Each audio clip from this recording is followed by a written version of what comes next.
তিন স্পাইডারম্যানের একই ফ্রেমে দাঁড়ানো এটা শুধু একটা সিনেমার দৃশ্য ছিল না, এটা ছিল ভক্তদের কাছে এক অন্যরকম মুহূর্ত।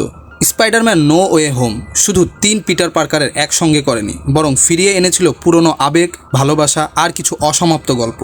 তিনজনের আলটিমেটলি কাজ ছিল একই, মানুষকে বাঁচানো, কিন্তু প্রত্যেকের হৃদয়ে ছিল আলাদা ক্ষত, আলাদা একাকিত্ব। টবি ম্যাগিউর এই পিটার পার্কার শুরু থেকে শেষ পর্যন্ত ছিল একজন সাধারণ মানুষ। সে দাঁতে দাঁত চেপে নিজের দায়িত্ব পালন করে গেছে। তার কাছে আসলে ক্ষমতা যত বেশি, দায়িত্ব তত বড়। এই বিশ্বাস তাকে সত্যিকারের স্পাইডারম্যান বানিয়েছে।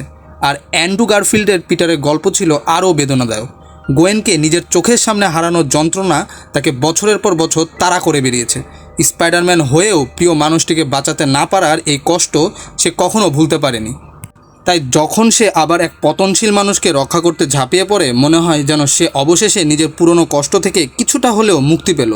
আর টম হল্যান্ডের পিটার তিনজনের মধ্যে সবচেয়ে ভাগ্যবান হয়েও শেষ পর্যন্ত তাকে হারাতে হয়েছে তার সবচেয়ে আপন মানুষগুলোকে।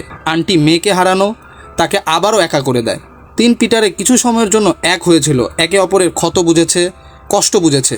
তিন মাল্টিভার্সের স্পাইডারম্যানের সেই বিদায় শুধু বিদায় ছিল না, এটা ছিল প্রায় 20 বছরের স্মৃতি এবং শৈশবের একটি অধ্যায়। এই তিন স্পাইডারম্যানের মধ্যে আপনার কাছে কে বেশি পছন্দের, অবশ্যই কমেন্ট করে জানান।